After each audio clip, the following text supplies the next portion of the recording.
여자를 공감해주는 새콤달콤한 오감방송. 존재로 공감받고 싶은 엄마이자 여자인 우리. 행복한 삶을 위해 꿈을 응원하는 행복한 코나와 친절한 루샤의 엄마도 여자다.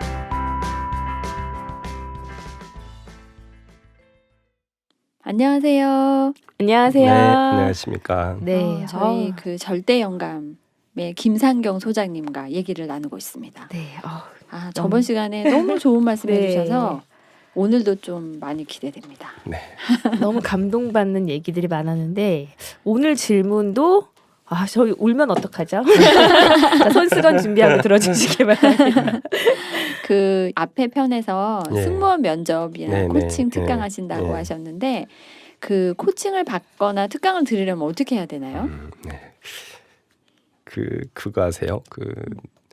5천만이 보는 K-팝 스타에서 박진영이 너는 음악적 재질이 없으니까 재능이 없으니까 딴 길로 가라 그러면 어떻게 해요? 앞에 있는 감사합니다. 다 그죠? 인사하죠. 네, 감사하다고. 네. 근데 제가 승무원 면접을 하면서 뭔가 이제 보면 안타까운 친구들이 있거든요. 저 친구는 예를 들면 뭐 예전에는 키가 1m 62로 이렇게 우리가 모집할 때 제시가 돼 있었는데 나라에서 이제 그런 걸 제약을 하지 마라 해서 빼긴 했지만 항공사 입장에서는 50명 뽑는데 10,000명이 오는데 네. 좋은 자원이 많은데 선반에 짐을 못 올리는 사람 뽑을 리가 없잖아요. 그러면 그렇죠. 그냥 상식선에서 좋은 자원이 있으면 안 좋은 자원은 떨어뜨릴 수밖에 없는. 예를 들어 60이 안 되면 저는 국내 승무원 절대 안 된다고 생각하거든요. 그러면 아포도 그 얘기를 해줘야 되는데 네. 그 얘기하면 애들이 인터넷에 올려요. 아, 아시아나 면접 갔더니 오른쪽 세 번째 면접관이 인식 못하게 오른쪽 세 번째, 오른쪽 세 번째 계셨군요. 그러니까 예를 들어 내 딸이라면 이 얘기는 꼭 해주고 싶은데 이건 불가능은 있잖아요. 안 되는 일은 네. 그 얘기를 해주고 싶은데 못 하는 거죠. 그래서 그 경험을 하면서 이런 얘기는 다른 자리에서 얘기를 해줘야겠다 해서 이제 회사 다닐 때는 재능기부 강연회나 이런 데 다니면서도 얘기를 하고 있었죠. 그래서 이제 그런 경험들이 많이 쌓이다 보니까 주변에서 이제 제 전직을 알고 있는 분들이 네. 주로 아빠들이 연락이 옵니다. 야, 상경아, 뭐 아니면 김 소장님, 우리 딸이 갑자기 승무원이 되고 싶다는데 뜬금없이 뭐 이런 분들이 많아요. 아이들이 이제 3학년 되면 그때 막 갈등하는 애들이 있는 것 같아요. 맞아요.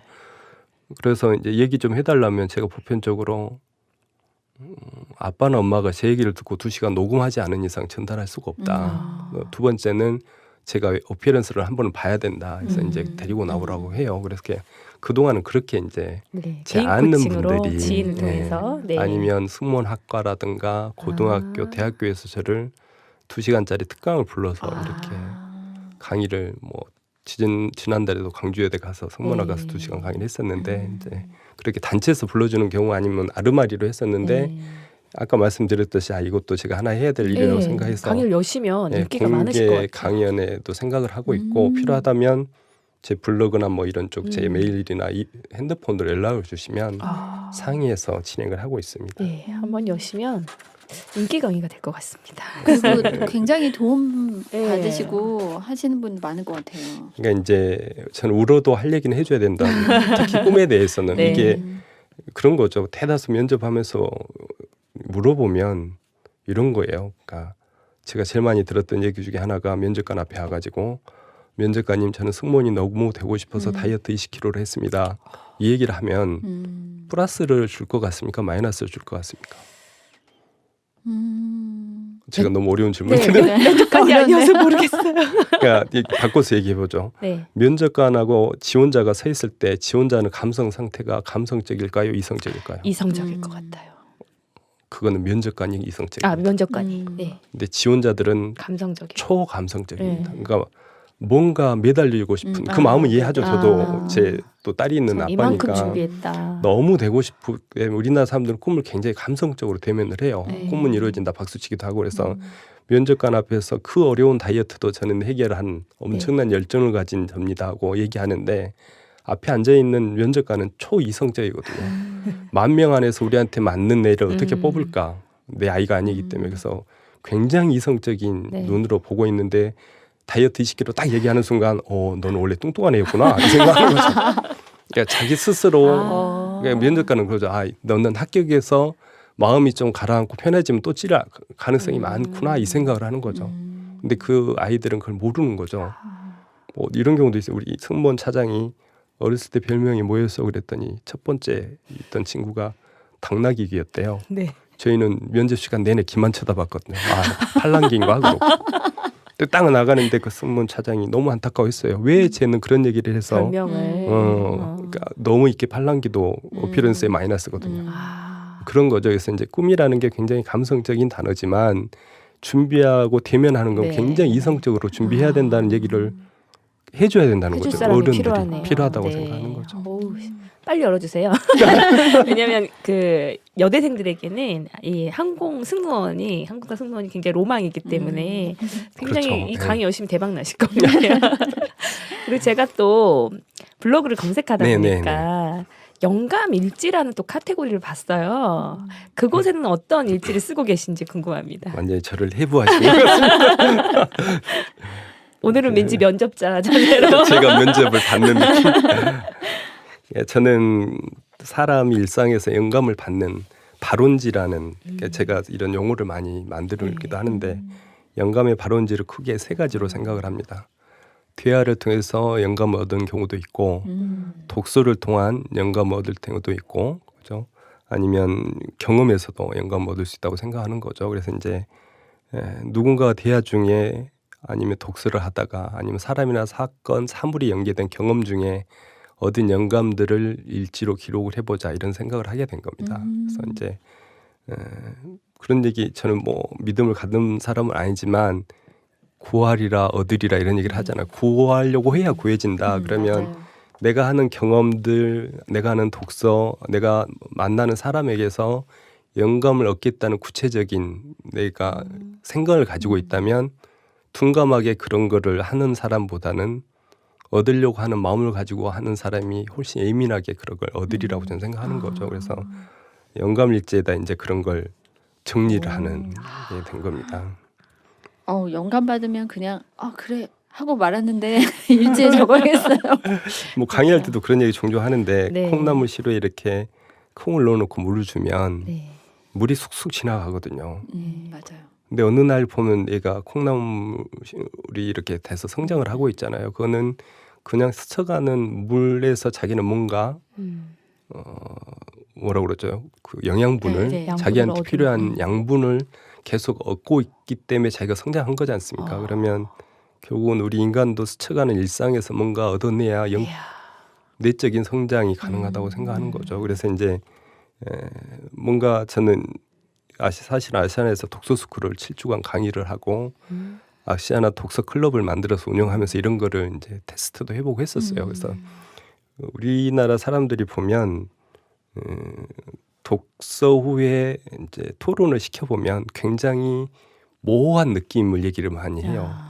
이 책을 봤더니 너무 좋았어요. 뭐 느낌이 너무 좋았어요. 이런 그것도 필요하죠. 전체적으로 보는 시각도 필요한데 저는 그 책 안에 있는 구체적인 어떤 작가의 말을 통해서 거기서 내가 어떤 영감을 얻었는지 또 그 영감을 내 사고나 행동에 어떻게 반영할 건지를 구체적으로 뽑아내야 책이 내 변화의 성장에 밑거름이 된다고 생각하거든요. 근데 우리는 대다수가 약간 감상적 독서를 많이 한다는 생각을 한 거죠. 그래서 이제 영감일지를 보시면 발원지도 3개지만 영감일지도 3개의 섹터로 나눠져 있습니다. 그래서 책을 읽게 되면 나한테 굉장히 큰 감동이나 자극을 둔 문장을 뽑아내라. 거기에 이제 감동 센텐스, 감동 워드에다 적고 두 번째는 그 문장이나 단어에서 어떤 영감을 받았는지를 인스퍼레이션에다 정리하고 세 번째는 그래서 그 영감을 받았는데 너는 어떻게 할 건데 자신한테 얘기를 하는 거죠. 그래서 나는 생각에서 이렇게 반영한다거나 행동에 반영한다 아니면 주변에 이걸 어떻게 나눌 건가를 구체적으로 정리를 해봤으면 좋겠다 해서 이제 독서 모임에서도 해보고 저 스스로도 해본 건데 사실은 시중에 유명한 책도 나와 있습니다. 뭐 제가 여기서 말씀드리기 그러지만 근데 이제 비슷하게 느끼신 것 같아요.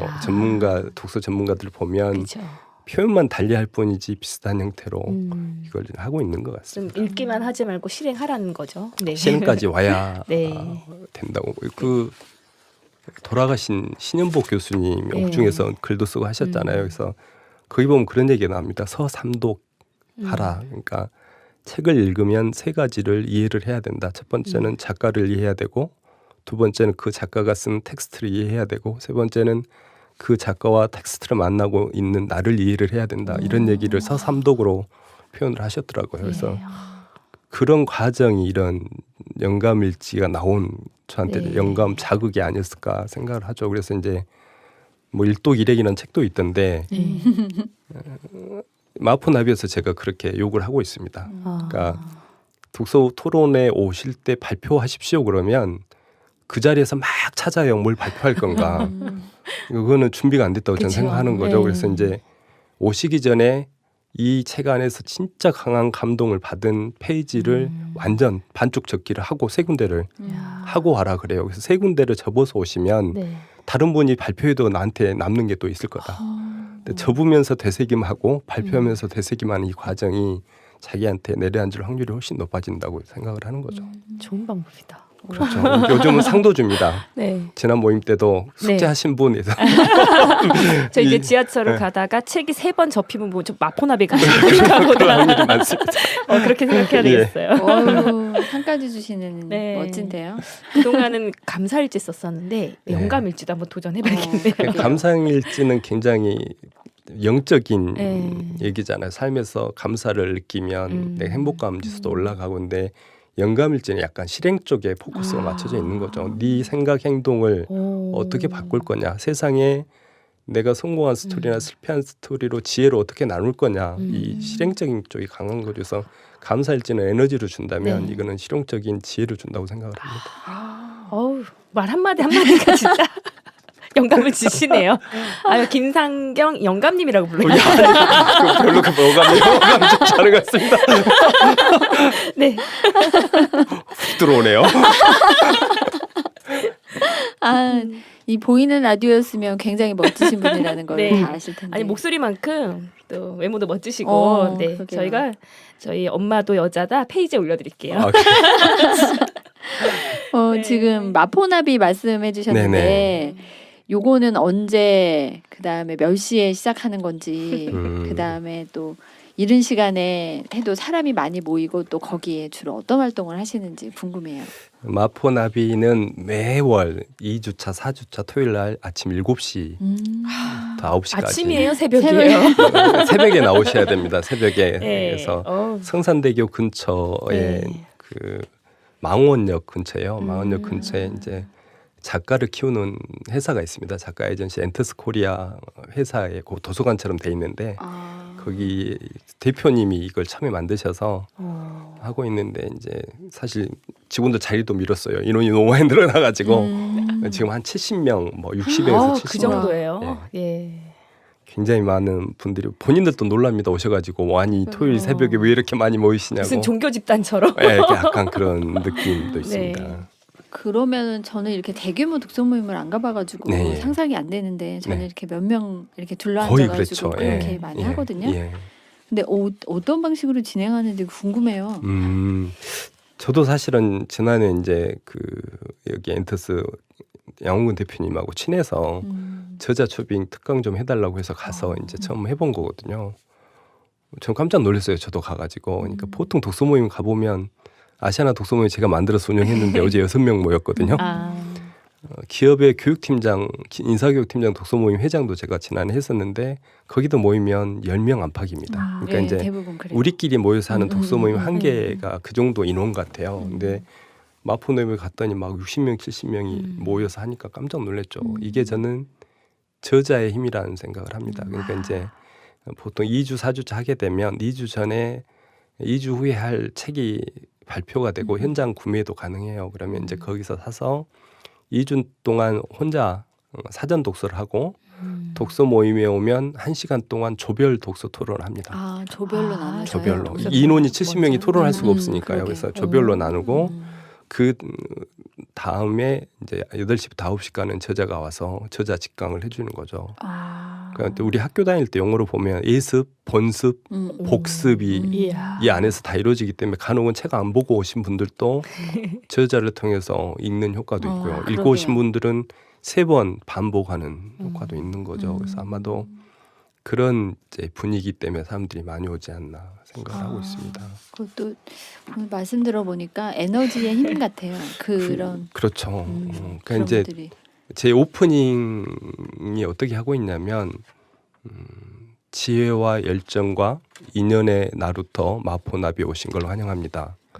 구해야 구할 수 있습니다. 여러분들이 여기 오셔서 지혜와 인연과 열정을 구한다는 생각을 가지시고 활동을 하셨으면 좋겠다. 실제 여기는 구할 수 있는 곳입니다. 그 새벽에 오신 분들하고 인연이 얼마나 소중합니까? 그럼요. 작가의 지혜는 당연한 거고 그분하고 인연도 너무 중요하고 그렇게 오신 분들 열정을 보시면서 자극을 받으시라고 그리고 그것들을 가지고 가는 나룻배가 돼서 나가셨으면 좋겠다 이렇게 하거든요. 목사님이신 줄 진짜. 네, 지금 영성을 받은 느낌. 그러면은 지금 말씀하신 그 마포나비 요거 신청이나 이런 거는 어떻게? 신청은 그 저희가 단톡방으로 진행이 되고 있는데 이제 최초 신청할 때만 기존의 멤버가 신청을 멤버가. 대신해주고 저한테 연락 주시면 제가 하고 있습니다. 그래서 기존 멤버가 해주셔야 신청해 되니까. 주시면 이제 우리 운영진 중에 한 분이 딱 오시면 인적사항 조사해서 단톡방에 초대를 하고 있습니다. 지금 코난 신청하시려고 적으셨어요. 그러시네요. 사실은 이제 이걸 하면서 저는 어떤 생각을 했냐면 한 5, 6개월간 저는 그 생각을 해요. 내가 어디에선가 아니면 누군가한테 감동을 받는다면 그분은 누군가 다른 사람한테도 감동이라고 생각을 저는 하거든요. 그래서 이제 그 실감이 느껴지면 엄청 입소문 내고 다닙니다. 그래서 마포나비 해보니까 너무 좋아서 주변에 이제 대화 중에 자꾸 얘기를 해요. 오셔라 했더니 한 5, 6개월간 제가 한 번에 5, 6, 이번 주도 제가 5명 초대했는데 계속 초대를 했더니 전임 회장이 저를 앞으로 불러내가지고 직업이 뭐세요? 나한테 혹시 브로커세요? 나한테 그러더라고요.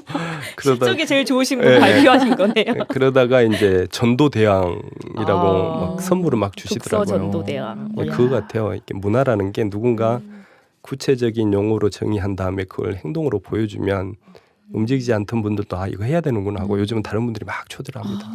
그래서 전도대왕이 좀 용어가 교회 용어 같아서 제가 회장이 되고 나서 초대마왕이라는 이름을 만들었습니다. 그래서 마왕으로. 초대마왕. 네. 포상 드릴 테니까 많이 초대하십시오.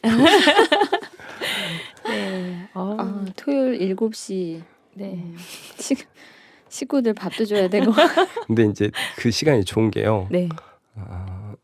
10시 이렇게 하면 다른 스케줄에 영향을 항상 받아요. 겹치죠. 예. 네. 저녁에 하면 그것도 또 스케줄에 영향 받는데 보통 토요일 아침 시간은 침대에 누워 있을 확률이 맞아요. 많거든요. 그래서 오셔서 9시에 끝나면 바로 가신 분들도 있고 저자하고 항상 디프리를 같이 합니다. 이것도 되게 저는 중요한 경험이라고 생각하는데 저자 사인회하고 또 우리 마포나비 고모님이 그 건물주예요. 조물주의 건물주. 우와. 네, 6층 옥상이 개인 카페테리아 너무 잘 돼 있는데 네. 거기 가서 이제 저자분하고 같이 한 30분에서 1시간 정도 질문도 하고 대화도 하고 왜 쓰셨는지 뭐 개인적인 질문하고 그렇게 헤어지니까 저는 너무 좋습니다. 좋네요. 예. 일단 저도 이 모임에 초대는 받았었는데 아침 6시에 일어나가지고 나가면 남편이 저를 이상하게 볼까봐 이제 어디 가나 그럴까봐 7시까지 가시려면 더 일찍 일어나셔야 되는 그렇죠. 거 아니에요? 예, 그래서 6시쯤에는 예, 아직 선뜻 못 가고 있었는데 오늘 또 얘기 듣다 보니까 굉장히 유혹이 되네요. 네. 제가 처음 김상경 소장님을 뵌 곳은 럭셔리 버스 2개 모임이었었어요. 그때는 이제 처음 그냥 아시아나에 재직 중 있을 때 뵀었고 그다음에 네. 두 번째 만났을 때는 탈출하셨더라고요. 탈출하셔서 반프리 아까 뭐라고 네. 하셨죠? 하프프리라고 하프랜서. 하프리랜서라고 하셨나요? 그런 상태에서 이제 8개 모임에 뵀는데 또 두 번째 보니까 되게 반가우면서도 그 모임 후기를 써주셨는데 너무 글을 잘 쓰신다는 생각이 드는 거예요. 그래서 이렇게 잘 쓰신 분들이 나중에 또 이 쓰신 책은 또 어떨까? 그래서 책도 보게 됐고 이렇게 글을 잘 쓰시게 된 비결이 되게 궁금하더라고요. 그러니까 잘 쓴다고 제가 생각을 별로 안 해봐서 그러니까 절대응답 쓸 때도 되게 힘들었거든요. 제가 원고를 3번을 다시 쓰고 10년 동안 출판사도 여러 군데 전전했었는데 그나마 이제 좀 글 쓰는 거에 부담을 안 느끼는 정도가 된 거는 항상 독서하고 제가 같이 살고 있다는 이게 가장 중요한 것 같아요. 누군가의 네. 글을 항상 읽고 있다는 그게 가장 중요한 것 같고 좀 전에 말씀드렸듯이 이제 절대 영감의 발원지 세 가지 대화, 독서, 또 경험 이거를 그냥 스치는 게 아니고 거기서 뭔가 제가 영감을 얻으려고 노력해서 그걸 실천해보고 실천을 통해서 되새김하는 습관이 좀 제 이제 여기에 영상으로 보여드릴 수가 없지만 제 메모 노트에 보면 그런 제가 겪었던 경험에서 우러낸 문장 단어들이 되게 예를 들면 이런 거 사례로 말씀드리면 예전에 그 원앙소리 기억나세요?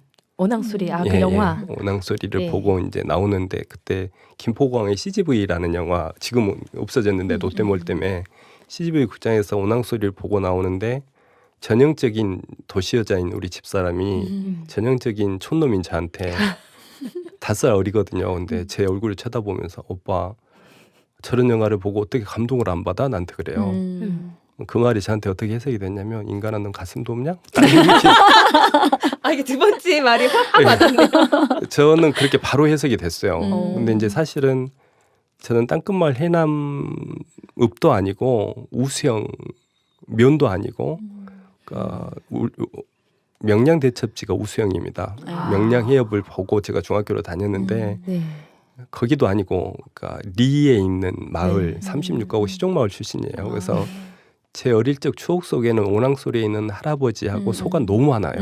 맨날 그 삶 속에 살았기 네, 때문에 네. 그래서 원앙소리 보면서 저는 엄청 추억에 그리워서 계속 저도 모르게 우리 옆집에 운동화재, 학동화재 뭐 이런 운동화재가 왜 운동화된지 아세요? 몰라요. 부인이 운동에서 시제범 운동화재라고 합니다. 도시분들이 이걸 전혀 알 수가 없죠. 전혀 모르겠네요. 이런 정서를 이제 시골 사람들은 가지고 있는 거죠. 학동화재 그러면 학동아집의 남편이 학동화재인 거죠. 그러니까 원앙소리의 손은 제 추억 속에 손 거죠. 그냥 감동의 대상이 아니고 추억의 대상인 거죠. 그래서 그때 문득 저한테 떠오른 단어가 당신한테 감동이야 나한테는 추억이다. 이거 뭐 너무 갑자기 멋있어 문구 써야 돼요. 같으네요. 갑자기 문구 실제 같아요. 제가 거기서 서서 제 메모노트 끄집어서 이렇게 여기다 여기 보시면 이렇게 녹색 문장들이 다 그런 문장입니다. 당신한텐 감동, 나한텐 추억. 근데 그 에피소드를 제가 메모 기술 강의할 때 이런 문장들은 적어놔야 된다. 그러니까 네. 인간의 육체는 음식을 먹지만 네. 인간의 영혼은 단어를 먹는다 저는 생각하거든요. 그래서 그 말도 또 되게 멋있는데요. 그러니까 네. 단어로 정이 돼가야 생각이 그걸 되새김을 할 수 네. 있다고 생각하는 거죠. 그래서 그 문장이 제가 해놓고도 저도 깜짝 놀란 거죠. 그래서 이제 스스로 자뻑한다고 하죠. 예, 그죠. 네. 그래서 이제 첫째는 독서하고 항상 사는 삶이고 두 번째는 일상에서 뭔가 영감을 우려내서 그걸 문장으로 제가 항상 끄집어내는 습관이 있고요. 세 번째는 일기를 계속 쓰고 있습니다. 지금도 날마다. 일기. 엑셀에 제가 일기를 날마다 쓰는 게 지금 수년째 어렸을 때도 썼었고요. 그것도 네. 되게 중요한 것 같아요. 맞아요. 인풋이 있으니까 아웃풋이 팍팍 나오시는 그렇죠, 거네요.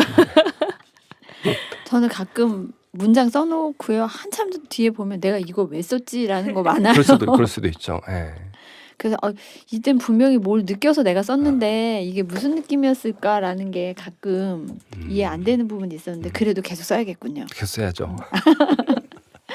그 블로그에서 인상적인 예. 부분 중에 지피지기 할 나라 편에 예. 일본 편 글이 많아요. 굉장히 많죠. 일본 예. 편일도 일본을 사랑해서 그런 거 아니에요? 오해하실 것 같아요. 일본에서도 들으실 수 있어요. 그런가요? 일본에 계신 한국 분이 한국분이 들으시겠죠. 들으시겠죠. 그 일본에 자주 가셨나요? 또 아, 어떤 점이 네. 그런 글을 남기게 되셨는지 궁금해요. 우선은 대학교 1학년 아니고 대학교 4학년 휴학을 하고 1년 동안 동경에 있었습니다. 그래서 이제 아마 제 나이가 어학연수 초창기 같아요. 제가 경영학과 220명 중에 4명, 5명 정도 갔었던 것 같아요. 근데 요즘은 면접하면서 물어보면 거의 100% 갔다 왔다고 그러더라고요. 그래서 어학연수를. 그러니까 뭐 특이한 경험 얘기해봐 그러면 거의 다 일주일 내내 그 얘기하고 있습니다. 다 갔다 왔다고. 예. 그럼 특이한 게 아니겠네요. 네, 이제 다 갔다 특이한 왔으니까. 보편적인 거가 돼버렸네요. 보편적인 현상이죠. 그리고 이제 아시아나항공에 근무할 때 과거에 이제 경력 때문에 뽑아주신 것 같은데 일본 지역 전문가로 6개월간 동경에서 또 공부를 한 경험이 있어요. 이야. 이제 그게 계기가 돼서 그 일본에 대한 그러니까 사실은 아시아나항공이 한 20여 년 넘게 지역 전문가 제도를 운영하고 있었는데 처음 쓴 거죠 제가. 그러니까 6개월 좀 지나면서 그러니까 아주 오래 생활하면 익숙해져서 안 보였을 것 같은데 아직 익숙하지 않는 나라에 살다 보니까 특이한 것들이 자꾸 눈에 띄었어요. 뭐 예를 들면 이런 거죠. 요코하마의 그 야끼니쿠, 그러니까 굉장히 번화가 있는 야끼니쿠라는 게 우리 교포들이 하는 불고기집 아. 야쿠가 굽는다는 네. 단어거든요. 야끼니쿠, 니쿠가 고기. 그래서 야끼니쿠가 하면 한국 불고기집 얘기하는 겁니다. 그래서 비 오는 날 야끼니쿠에서 밥을 먹고 있는데 한 그룹의 일본인들이 아마 회식을 한 것 같아요. 같은 회사 직원들이. 근데 밖으로 나가더니 이제 2층에서 이렇게 내려다 보니까 1층 한 10차선 되는 도로에서 비가 내리고 있는데 헤어지는 장면이 보였어요. 그래서 이러고 보고 있었더니 서너 명 젊은 직원들이 이렇게 저쪽으로 길을 건너가다가 계속 돌아봐요. 기요츠게테 구다사이 사요나라 뭐 마다하시다 이러면서 인사를 하는데 저는 미쳤나 비 오는데 왜 자꾸 안 가고. 자꾸 돌아보고 그러지 않습니까? 한국에서도 이제 사장님하고 헤어지면 두세 번 돌아보기는 해요. 근데 비가 오는 상황이면 인사 깍듯이 하고 뛰어가는 거죠. 그쵸. 당연하게 사장님도 네. 뭘 하시죠? 왜 자꾸 보냐 가라고 그러는데 자꾸 돌아보길래 너무 이상했던 거죠. 비 오는데 미쳤나 왜 자꾸 돌아보냐 이러고 있다가 너무 궁금해서 이제 다음날 학교 가서 선생님한테 센세 내가 어제 요코하마에서 이런 경험을 했는데 난 이해할 수가 없다. 왜 자꾸 돌아보면서 인사를 합니까? 도대체 일본인들하고 헤어질 때는 몇 번은 인사를 해야 조센징이라는 욕을 안 먹습니까? 그랬더니 이분은 그런 질문을 받아본 적이 없나 봐요. 저를 이렇게 쳐다보더니 한참 생각하시더라고요. 처음 받은 질문이어서 왜 그런 질문을 하냐는 듯이. 그러다가 저한테 하는 대답이 김상 상대방이 할 때까지 따라하세요. 그러더라고요. 너무 쇼킹했어요. 저는 그게. 말 되네요. 그러니까 노마의 법인 거죠. 그걸 그래서. 뭐 묻냐. 그렇죠. 그런 거 왜 묻냐. 다 그렇게 하는 건 당연한 거를 그런 경험인 거죠. 그래서 진짜 특이하구나. 이걸 어기면 무례한 놈, 뭐 예의 없는 놈 이러겠네. 이런 생각을 했던 거죠.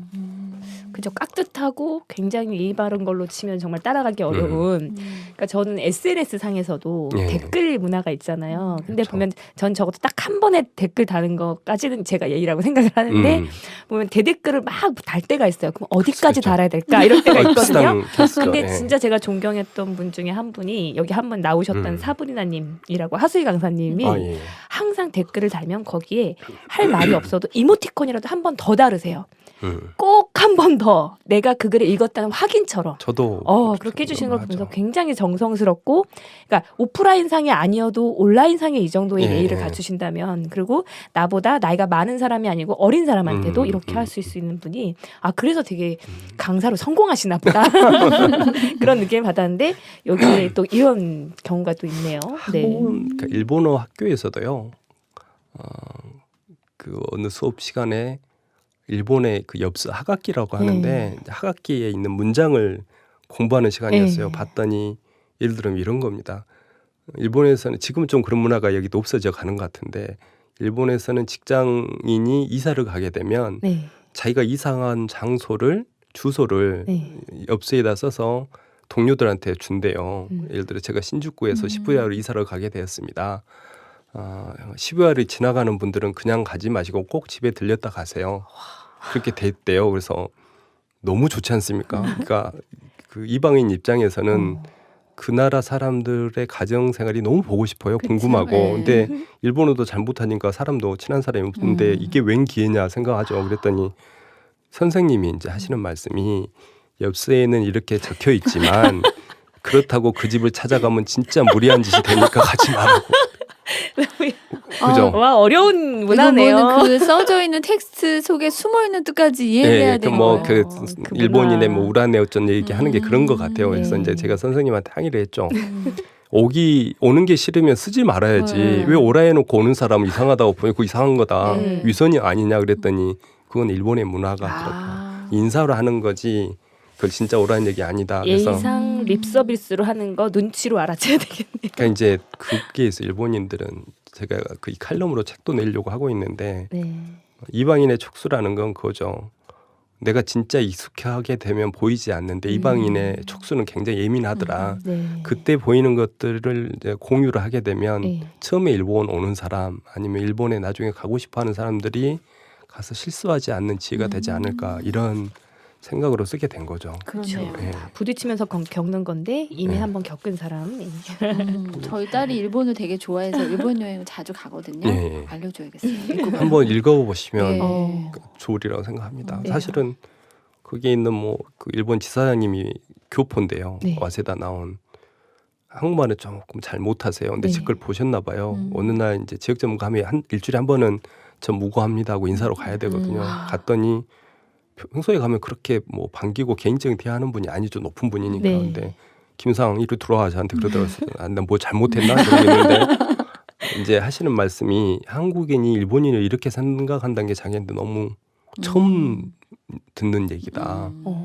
이런 게 특이하게 보이냐 이런 얘기를 하시더라고요. 그리고 이걸 일본어로 좀 번역해서 올려라 그러시더라고요. 그래서 네. 와. 그렇죠. 요새는 또 글로벌 시대니까 예. 서로의 분야 좀 이해하고 서로 실수 안 하고 네. 정말 좋은 방법입니다. 음. 어떡하죠? 아니 아직도 궁금한 게 또 있는데 그러게요. 벌써 시간이 또 이렇게 시간이 또 이렇게 시간이 흐른지도 모를 정도로 너무 재미있게 들었어요. 뭐 시나 뭐냐 계속 네. 연타로 나와야 될 것 같아요. 아니 김상영 소장님이 하프 프리센서 아니었으면 어쩔 뻔했습니까? 그러니까요. 한 번 더 모셔야 나와주실 수 있죠. 아 정말 이야기 속에 빠져들어서 네. 되게 재밌고 네. 신기하고 새로운 경험도 많이 있고요. 일본도 한번 갔다 온 느낌이에요 지금. 맞아요. 청취자분들도 되게 재밌게 들으셨을 것 같아요. 네. 아 그럼 좋은 얘기 나눠주셔서 감사합니다. 저도 즐거운 시간이었습니다. 네. 감사합니다. 엄마도 여자다 청취자분들 오늘도 즐겁고 행복한 시간 되시고요. 다음 시간에 꼭 만나요.